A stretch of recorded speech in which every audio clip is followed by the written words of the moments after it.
আজকে সস্তায় কোথায় মোটামুটি ভালো খাবার ঘরোয়াভাবে খাবার খেতে পারবেন সেটি। ভিউয়ার্স, আসসালামু আলাইকুম।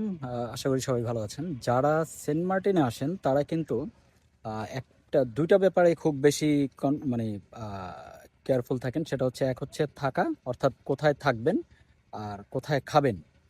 তো খাবার দাবার যেহেতু এখানে আসলে ভিন্ন রকমের হয় এবং এখানে মোটামুটি যেগুলো আছে এগুলো সব রেস্টুরেন্টগুলোই দেখা যায় যে বাইরে থেকে লোকজন আসে এবং আসার পরে এখানে তারা রান্নাবান্না করে হোটেলের মতো করেই কিন্তু খাওয়ায়। তবে এইখানে একটু ভিন্ন রকম এবং খুবই রিজনেবল প্রাইসের মধ্যে আমি একটা হোটেল খুঁজে পেয়েছি। সেটা হচ্ছে এবং এটা হচ্ছে খুবই মানে ঘরোয়া পরিবেশে, অর্থাৎ ঘরোয়াভাবে আপনি আসার পরেই আপনাকে রান্নাবান্না করে খুবই অল্প সময়ের ভিতরে রান্নাবান্না করে এখানে আপনি আপনাকে খাওয়ানো হয়। অর্থাৎ এখানে খুবই অল্প সময়ের ভিতরে রান্না করে দেয় এবং খাবারটা খুবই টেস্টি। আমি গতকালকে রাতেও এখানে খেয়েছি এবং খাবারটা খুবই টেস্টি।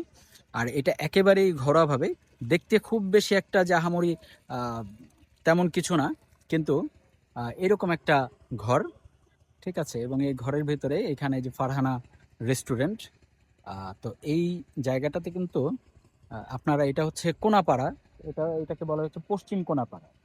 অর্থাৎ যারা আটলান্টিক বা হচ্ছে কাব্য জলকাব্য বা ডিঙ্গিতে যারা আসেন বা এর আশেপাশে যারা আসেন, আটলান্টিকের আশেপাশে যারা আসেন, তারা কিন্তু চাইলে এইখান থেকে কিন্তু খাবারটা খেতে পারেন। কেননা এখানে যে খাবারটা যিনি রান্না করেন তিনি এইখানকারই বাসিন্দা এবং লোকাল যে খাবার সেটা কিন্তু এখানে আহ, পাওয়া যায়।